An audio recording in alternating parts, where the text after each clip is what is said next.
A billion-dollar development sat frozen on the edge of town, stopped cold by 12 feet of dirt nobody remembered. The man who owned that dirt had paid $47 for it, so why couldn't anyone make him sell?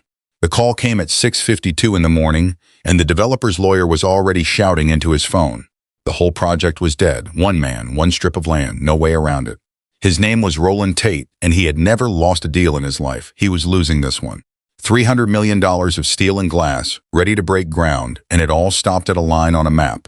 A line that belonged to someone else. Roland threw his phone across the office. 41 years earlier, the line had cost $47. It was sold off the back of a folding table outside the Carver County Courthouse. There was a coffee pot on that table, half empty, gone cold by 10 in the morning. 4 locals stood around in the heat, fanning themselves with auction sheets. The man running the sale was bored. Nobody wanted the strip. It was 12 feet wide and half a mile long. You couldn't build on it. You couldn't farm it. It ran between 2 old fields like a forgotten ribbon of weeds. The auctioneer read the lot number twice, no bids. Then a quiet man in a gray coat raised one finger. $47, he said. The auctioneer blinked. A young man in a pressed shirt near the front laughed out loud. That young man was Roland Tate. He was 26 then, sharp and certain, already buying up land on the cheap. He had come to grab 2 full acres near the highway. He got them for a song. But the strip was junk. You're paying money for a ditch, Roland said. The quiet man did not turn around. His name was Walter Boone. Walter was 51. He wore the same gray coat in summer and winter. He had farmed his whole life, and his hands showed it. He did not look like a man who knew anything special. He signed the paper with a steady hand. The clerk passed him a receipt. Walter folded it once, then twice.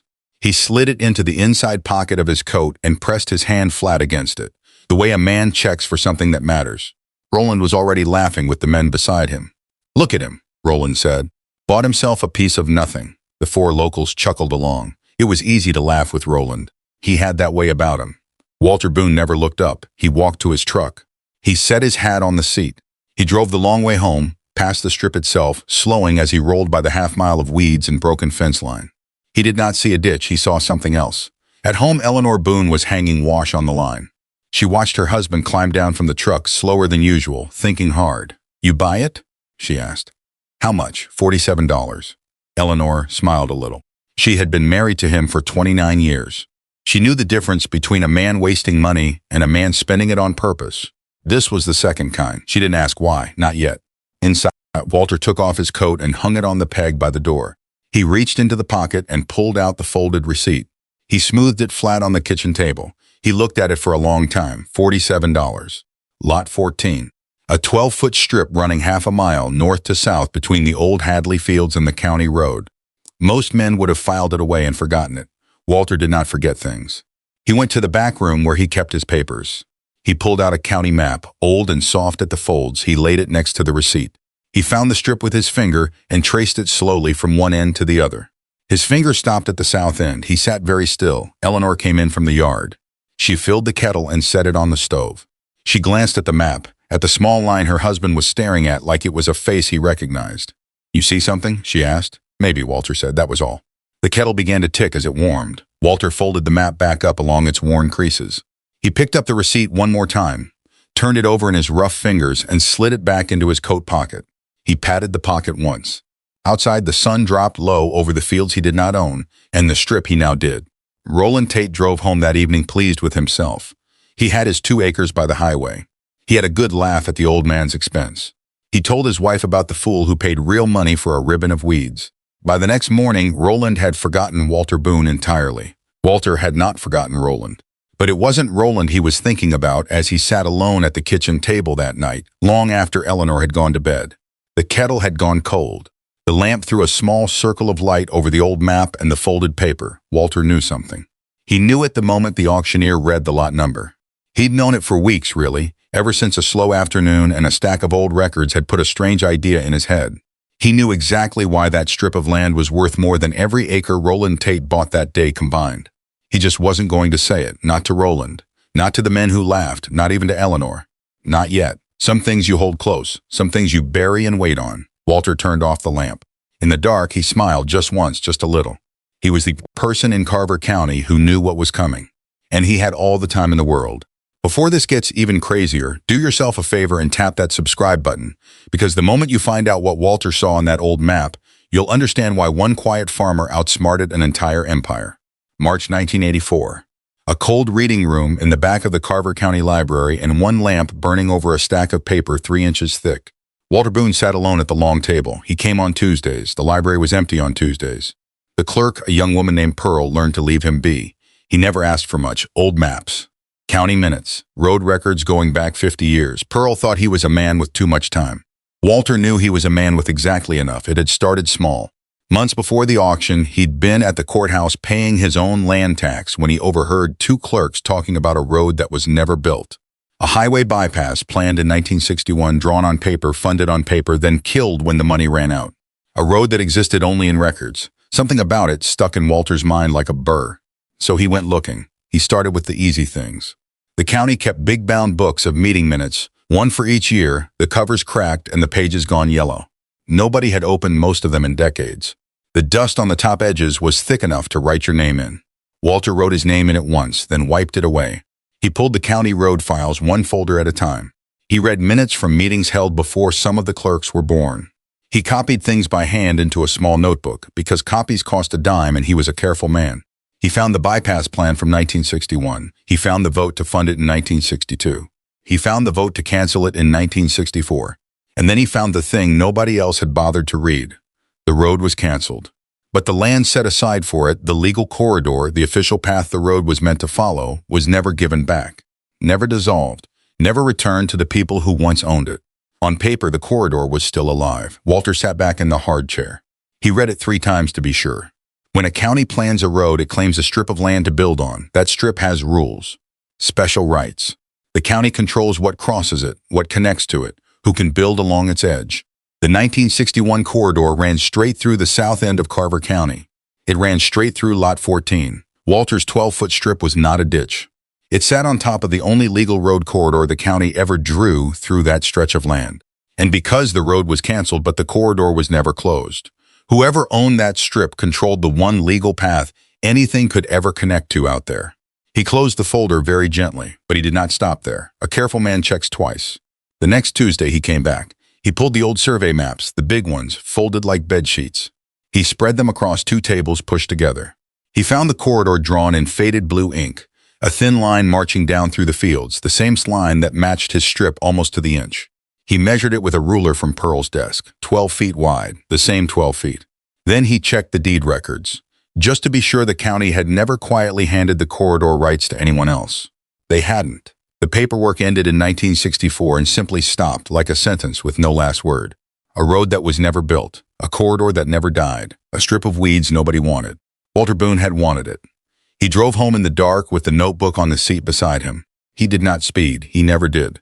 At the kitchen table, he spread out a clean sheet of paper and drew the whole thing by hand. The county road, the old Hadley fields, the dead bypass corridor. His strip, sitting right across the throat of it like a held breath. Eleanor set the kettle on the stove. She looked over his shoulder at the map taking shape under his pencil. "That your ditch?" she asked. Walter kept drawing. "Not a ditch," she said. Eleanor waited. "It's a gate," he said. A gate nobody else knew was even locked. She didn't fully understand, but she understood him. She poured the tea and left it at his elbow and went to bed, trusting that her husband had found something the rest of the world walked past. Walter stayed up drawing lines. For the next 2 years, nothing happened. The strip sat. The weeds grew. Walter mowed it twice a year and paid the tax, $8 a year, then 9, then 11, and waited. He did not tell anyone what he knew. He folded the hand-drawn map and kept it in the back room with the deed. He let the world forget the strip existed. It was easy. The world is good at forgetting. Then the trucks came. It was spring when Walter first saw the survey flags. Little orange ribbons tied to stakes marching across the old Hadley fields. He pulled his truck to the side of the county road and watched 2 men in vests squint through a scope. He didn't stop. He drove on. But that night he opened the notebook Eleanor had given him for his birthday, the green one with the soft cover, and he wrote down the date and what he saw. More flags came that summer. Then tire tracks, fresh and deep, cutting across ground that had sat empty for 30 years. Then a sign, future site, a phone number, a company name Walter didn't know. He wrote it down. He started watching the way a patient man watches weather. He drove past once a week, never twice, never on the same day, so nobody would notice the old farmer in the gray truck. He noted every change, new stakes, a test pit, a water truck. A man with a clipboard pacing the field lines. He learned the rhythm of it. The crews came on weekdays and left by 4. They never touched his strip. They couldn't reach the highway without it, and they didn't yet seem to know that. So they worked the inside of the land and left the gate alone. Walter watched them work around the very thing they would one day beg him for. He kept his face plain when he drove past, a nod to the workers, a wave to the foreman.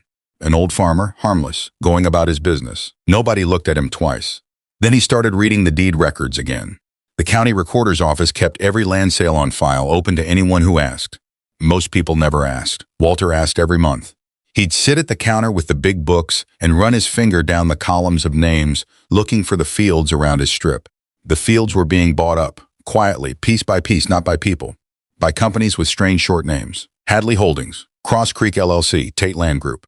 Walter wrote each one in the green notebook, a name, a date, a price, a field number. At first the names looked unrelated. Different companies, different addresses, different signatures. But Walter had time, and time shows you things. He noticed the same lawyer's name signing for 3 of them. He noticed they all listed the same post office box in the city. 3 companies, 1 box. He saw the pattern before anyone told him there was one. Someone was assembling a giant piece of land out of small ones. 280 acres, stitched together field by field, hidden behind different company names, so no single seller would guess how big the plan really was. 280 acres, and every single one of them was landlocked. Walter checked that too. He drove the whole edge of the assembled land, slow, mapping every place it touched a public road. There was only one narrow point where the 280 acres could ever reach the highway. That point ran straight across his strip. He spread his hand-drawn map across the kitchen table one last time that fall. He set the green notebook beside it. He looked at the 280 acres, and then he looked at the one thing standing between all that land and the road that gave it any value at all. His 12-foot strip, the only legal way in, the only legal way out. The kettle ticked on the stove. Eleanor stood in the doorway watching her husband go very still. Walter closed the notebook. He didn't smile this time. He just nodded once, slow, the way a man nods when the last piece of a long puzzle slides into place. 280 acres of dreams, and Walter Boone owned the gate. The knock came on a Saturday in the fall of 1991. Walter set his coffee cup down on the kitchen table before he stood. He always finished his thought before he answered a door. A young man stood on the porch in a pressed blue shirt, clipboard in hand, smile already wide. "Mr. Boone," he said, "I've got good news for you." Walter waited. The young man's name was Devin. He worked for a real estate office in the city. He talked fast and bright, the way men talk when they think a deal is easy. "That strip of yours," Devin said.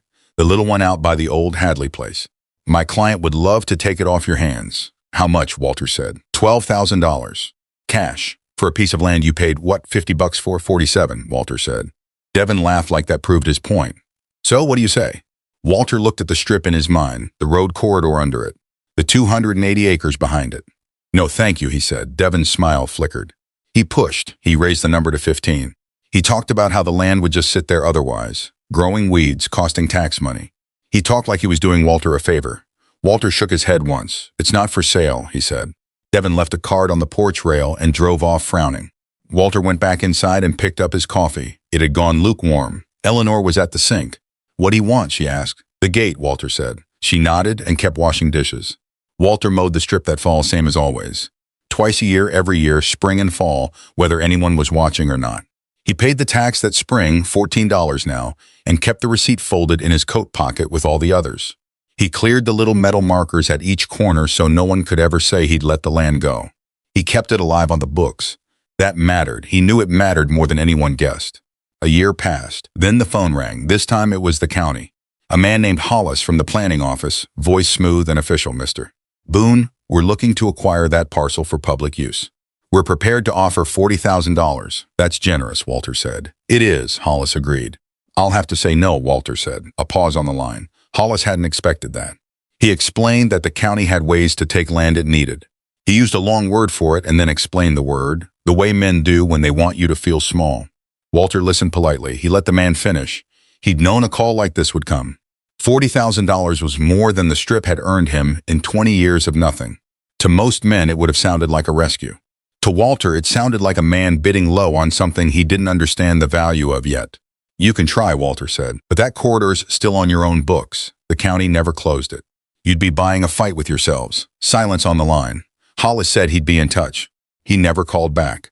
Walter hung up and sat with the green notebook. He wrote the date, the name, the number, $40,000, then he closed it. He remembered something then from years before. His daughter Maddie, 12 years old, riding in the truck beside him past the strip. She'd looked out the window at the weeds and the leaning fence. "Why'd you buy that, Daddy?" she'd asked. "It's so skinny." Walter had thought about how to answer a 12-year-old. "Because someday," he said, "somebody's going to need it more than I do." Maddie had wrinkled her nose. Then she'd gone back to her comic book. Walter never forgot the question. He wondered sometimes if she had. 2 more years passed quiet, the strip sat. The weeds grew and were cut and grew again. The tax bill came every spring, and Walter paid it every spring, and every receipt went into the coat pocket and then into the box in the back room. The box was getting full. Then, across town, in a glass office that smelled of new carpet, a different kind of conversation was happening. Roland Tate stood at the head of a long table, jaw tight. His project manager spread the plans flat. Every road, every entrance, every line led to the same dead end. "We can't connect to the highway without that strip," the manager said. "There's no other legal access. We've checked everything, 3 times. "Then buy the strip," Roland snapped. "We've tried." "He won't sell." "Everyone sells," Roland said. "Offer more." "We did." He said no to 40,000. Roland stared at the plans. 280 acres, $300 million. Stopped by a man who farmed for a living. "Find his price," Roland said. "Everybody has one." But Walter Boone did not have a price. He had a plan. The third offer came in person. A black car rolled up the gravel drive on a gray morning. A man in a 3-piece suit climbed out, leather briefcase in hand. He introduced himself as Mr. Garrett, attorney for the Tate Land Group. Walter let him in. Eleanor poured coffee at the kitchen table without being asked. She set a cup in front of the lawyer and one in front of her husband, then stepped back to the counter. Garrett opened the briefcase. He laid a single sheet on the table. "My client is prepared to offer $200,000, he said, "for the strip, today. We can have the papers signed by lunch." Eleanor's hand paused on the coffee pot. Walter looked at the number. $200,000 for a piece of land he bought for $47,000. It was more money than he had ever seen in his life. "That's a fine offer," Walter said. Garrett smiled. "But no," Walter said. The smile died. Garrett pushed. He raised it to $250,000. He talked about how lawyers could tie a man up for years, how a fight like this got expensive, how a man Walter's age might not have years to spare. Walter sipped his coffee. "I've waited longer than your client's been in business," he said. "I can wait some more." Garrett packed up his briefcase. His hands were not quite steady. At the door, he turned. "You're making a mistake, old man." Walter held the door open for him. "We'll see," he said. When the black car was gone, Eleanor sat down across from her husband. "How long?" she asked. "How long you been waiting on this?" Walter thought about it. "Almost 20 years, he said. Eleanor nodded slow. She didn't ask if he was sure. She'd stopped needing to ask a long time ago. She picked up the lawyer's untouched coffee and poured it down the sink. The months that followed were quiet. The Tate project sat frozen. The orange flags faded in the sun. The future site sign began to lean. Walter mowed the strip in spring and fall. He paid the tax. He folded the receipt into his coat pocket. He waited. Across town, the pressure built. There were memos Walter never saw. Phone calls that ran long into the night. A lawyer pacing a glass office, telling Roland Tate the same thing over and over. There is no way around the strip. There is only the strip. There were investors now, calling for updates that never came. There were carrying costs on 280 acres that sat empty, taxes due on land that earned nothing, interest stacking up month after month. The longer the project froze, the more it bled. And all of it came down to 12 feet of weeds and a man who would not pick up the phone first. Roland Tate stopped sleeping well. Then, on a cold, bright morning, the phone rang.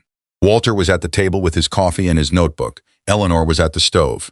The kettle hadn't started yet. He looked at the phone. The number on the screen was one he didn't know. He knew what it was anyway. He set down his cup. He let it ring twice. He looked for just a moment out the window at the long gray fields where 280 acres sat waiting on 12 feet of his land. Then he reached for the receiver. "We'll pay whatever it takes," the voice said. "Just name it." Walter held the phone to his ear and said nothing for a moment. On the other end, Garrett the lawyer was talking too fast. The way men talk when they've run out of time. 100,000 more, Garrett said. 350 total. We close this week. My client wants this done. Walter set down his coffee cup. "I'll call you back," he said, and hung up before Garrett finished his next word. Then he called his daughter. Maddie Boone was 40 now. A property lawyer in the city, good at her job, the kind who read the fine print twice. She drove down that weekend and spread the whole thing across the kitchen table. The deed, the green notebook, the hand-drawn map, the road files Walter had copied by hand back in 1984. She read in silence for an hour. Her coffee went cold beside her. Then she looked up. "Dad," she said. "This corridor was never legally closed." "I know," Walter said. And the county's been taxing you the whole time, every single year, 40-some years. I know, he said. Maddie sat back in her chair. She looked at the map her father had drawn by hand under a kitchen lamp before she was even out of high school. She remembered suddenly a skinny strip of weeds and a question she'd asked at 12. Somebody's going to need it more than you do, she said softly. Walter just smiled. You remembered, he said. I never forgot, she said. Tate's company didn't give up easy. Their lawyers came back, but not with money this time. They came with a claim. They said the strip had been abandoned. They said an old man cutting weeds twice a year wasn't real use of the land. They said the deed was old and clouded and ought to be thrown out so the corridor could revert to public hands that would then sell to Tate. It was a clever move. It was their last one. The hearing was held in a small county courtroom with bad lighting and a slow ceiling fan. Roland Tate sat in the front row in a suit that cost more than Walter's truck. Garrett sat beside him, shuffling papers. Maddie stood for her father. She did not raise her voice. She laid 3 documents on the table, one at a time, sliding each one forward like a card in a winning hand. The 1961 road filing. The canceled resolution from 1964 that ended the road but never closed the corridor. And the tax records, 44 years of them. Every single year paid on time, stamped and receipted by the county itself. You cannot tax a man for land, Maddie said, and then tell a judge he abandoned it. The county collected from my father every spring for 44 years. By their own records, this land was never abandoned for a single day. Pick one story. You don't get both. Garrett opened his mouth. He closed it again. The judge read the 3 documents for 40 seconds. Then he set them down. Ruling for the defendant, he said. The deed stands. Garrett reached for his phone before the gavel finished falling. Roland Tate did not move. He sat very still in his expensive suit and stared at the table where 3 pieces of old paper had just stopped $300 million cold. Then came the part Walter had waited 23 years for. He did not want a lump sum. $350,000, gone in one check, spent or banked and forgotten. That was a young man's deal. Walter was not a young man, and he had not waited 23 years for one check. A lump sum was the kind of money a company hands over to make a man go away. They write it, they forget you, and they own the land forever. Walter did not want to be made to go away. He wanted to stay in the deal. He wanted his name on something that kept paying long after the suits had moved on to the next town and the next field. The strip had cost him $47 and 23 years of patience. He intended to be paid for both, slowly the same way he had earned it. He told Maddie what he wanted, and she put it in writing. A monthly easement payment. Every month for as long as the road across the strip carried a single car. Rising with the cost of living so it never shrank. And written to pass to his heirs when he was gone, so the gate would keep paying long after he stopped walking through it. Garrett pushed back once. Maddie held firm. He pushed back twice harder. Maddie slid the court ruling across the table and let it sit there. Garrett signed every line. Maddie called her father from the city the next morning. It's done, Dad, she said. Every term. Exactly how you wanted it. Walter was quiet a moment. Good, he said. Come for supper. Eleanor, who had trusted him for 23 years without once asking why, who had poured coffee for lawyers and watched him draw maps by lamplight and never doubted him out loud, simply turned to the stove. She put the kettle on. They signed the final papers at the county clerk's office on a Friday afternoon. The same county that once tried to take the strip now stamped the agreement that paid Walter for it. $47 in all those years ago. A check every month for the rest of his life out. Walter walked back to his truck alone. He sat behind the wheel and did not start the engine right away. He opened the green notebook Eleanor had given him for his birthday 2 decades before. The cover was soft now, worn smooth from his hands. He turned past all the dated entries, all the company names and offer amounts and survey notes, all the way to the last blank page. He took the stub of pencil from the spine. He wrote one line. The gate finally opened. Then he closed the notebook, slid it into his coat pocket next to the oldest folded receipt, and drove home. Across town, Roland Tate read about the agreement in the local paper. A short piece, 2 columns, easy to miss. He read it once. He said nothing. He set the paper down on his glass desk and looked out the window at the city for a long time. He never bought the strip. He paid for it every month instead, for the rest of his life, and so did the man who bought his company after him. The 4 men who once stood around the folding table and laughed heard about it too. One of them still farmed nearby. He read the paper at his own kitchen table, set down his coffee, and didn't say a word. Nobody was laughing now. Some men buy land to build something loud and fast. Walter Boone bought 12 feet of weeds, built nothing at all, and outweighted every man who ever underestimated him. So tell me, would you have grabbed the $350,000 the day it landed on the table? Or waited 23 years for the quiet deal that pays your family forever? Drop your answer below and stick around to the end of the next one, because patience like Walter's is far rarer than you think.